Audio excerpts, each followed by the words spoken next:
Bismillahirrahmanirrahim. Assalamualaikum warahmatullahi wabarakatuh.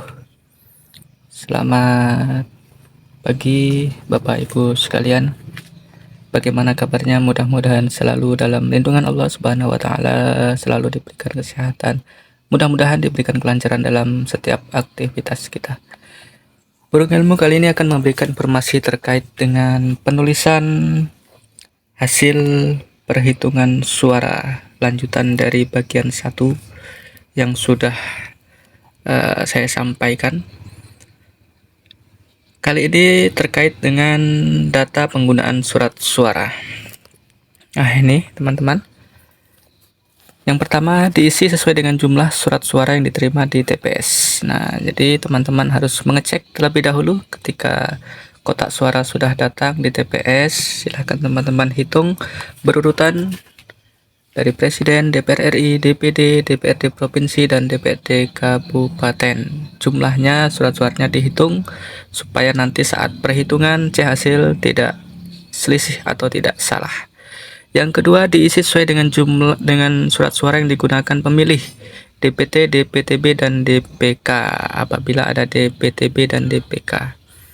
Nomor 3 diisi sesuai dengan jumlah surat suara yang dikembalikan oleh pemilih karena rusak atau keliru coblos. Jadi teman-teman, jika ada pemilih yang mengembalikan surat suara karena yang bersangkutan salah mencoblos, maka yang bersangkutan atau pemilih diberikan kesempatan 1 kali untuk penggantian surat suara, maksimal 1 kali. Nomor 4 diisi sesuai dengan jumlah surat suara yang tidak digunakan atau surat suara sisa. Nah, untuk teman-teman ketahui bahwa jumlah pengguna hak pilih, ya, jumlah pengguna hak pilih pada poin B ini harus sama dengan jumlah surat suara yang digunakan. Nah, kalau berbeda berarti cara pengisiannya salah ya teman-teman ya. Maka jumlah pengguna hak pilih harus sama dengan jumlah surat suara yang digunakan. Jumlah surat suara yang diterima, jumlah surat suara yang digunakan, nah ya, harus sama.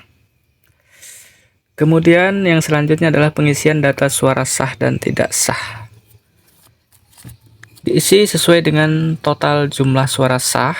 Itu yang pertama, silakan diisi menggunakan angka Arab.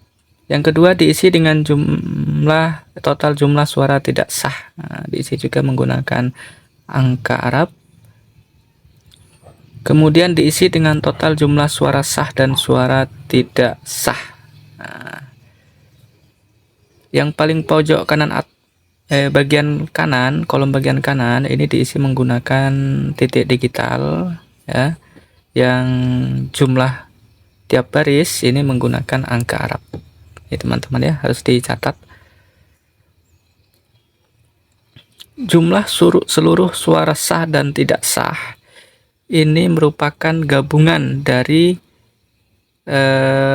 jumlah surat suara yang digunakan dan jumlah pengguna hak pilih. Ini harus sama.